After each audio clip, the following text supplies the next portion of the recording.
James Allen, Chapter 10. The Joy of Accomplishment. Joy is always the accompaniment of a task successfully accomplished. An undertaking completed, or a piece of work done, always brings rest and satisfaction. When a man has done his duty, he is light-hearted and happy, says Emerson, and no matter how insignificant the task may appear, the doing of it faithfully and with whole-souled energy always results in cheerfulness and peace of mind. Of all miserable men, the shirker is the most miserable, thinking to find ease and happiness in avoiding difficult duties and necessary tasks, which require the expenditure of labor and exertion. His mind is always uneasy and disturbed.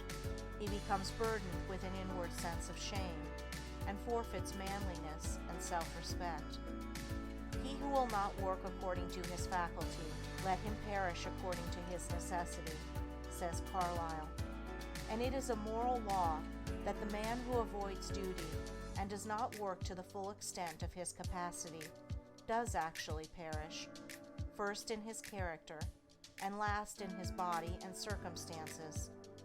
Life and action are synonymous, and immediately when a man tries to escape exertion, either physical or mental, he has commenced to decay.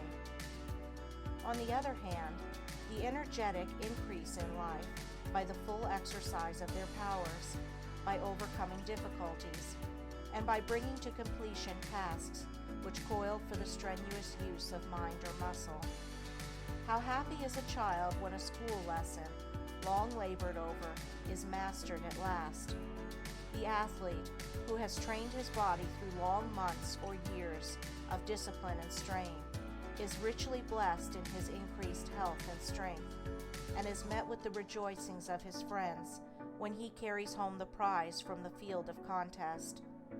After many years of ungrudging toil, the heart of the scholar is gladdened with the advantages and powers which learning bestows. The businessman, grappling incessantly with difficulties and drawbacks, is amply repaid in the happy assurance of well-earned success, and the horticulturist, vigorously contending with the stubborn soil, sits down at last to eat of the fruits of his labor. Every successful accomplishment, even in worldly things, is repaid with its own measure of joy, and in spiritual things, the joy which supervenes upon the perfection of purpose is sure, deep, and abiding. Great is the heartfelt joy, albeit ineffable, when, after innumerable and apparently unsuccessful attempts, some ingrained fault of character is at last cast out to trouble its erstwhile victim and the world no more. The striver after virtue, he who is engaged in the holy task of building up a noble character, tastes, at every step of conquest over self, a joy which does not again leave him, but which becomes an integral part of his spiritual nature. All life is a struggle, both without and within. There are conditions against which men must contend.